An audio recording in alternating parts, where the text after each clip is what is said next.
It's by pure happenstance that I was lucky enough to come into possession of what I perceive to be as one of the most wonderful literary gems of the decade, the true and factual recollections of Toto Gale. Everyone's heard of Toto, but up until now, none of us have heard from Toto.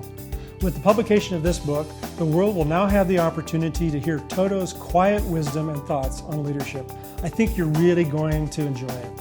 In the book, I highlight Toto's early years as a small pup, which I carefully researched, and I share how his memories came to be discovered on the original Gale farmstead. But the book is not about Toto's growing up or about the Gale family or any of that.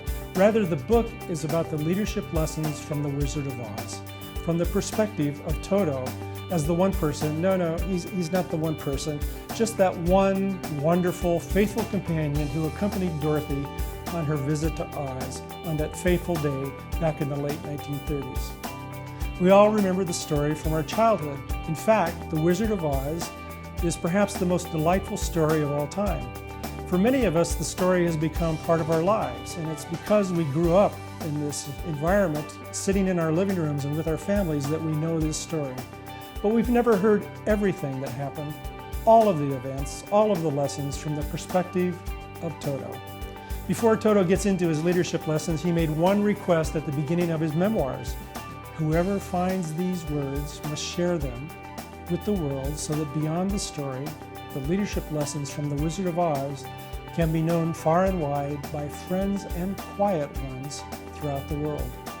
It was signed with his paw print plastered in black ink, and next to it was the signature Toto. I actually had the manuscript evaluated for authenticity by the University of Kansas Department of English, which holds a particular strength in post-colonial and 20th century American literature.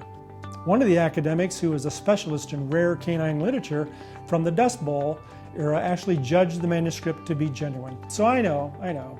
You're asking, how did a Cairn Terrier learn how to write? I don't pretend to understand. In fact, I had to suspend disbelief in all of my pre-existing biases about the ability of a dog to capture a good story. But at the end of the day, however, as I edited Toto's reflections, I came to realize that in Oz, anything can happen to anyone at any time, and frequently did. Here are a few examples of Toto's leadership lessons. You can always get away from the small gulches in life if you're willing to take a leap.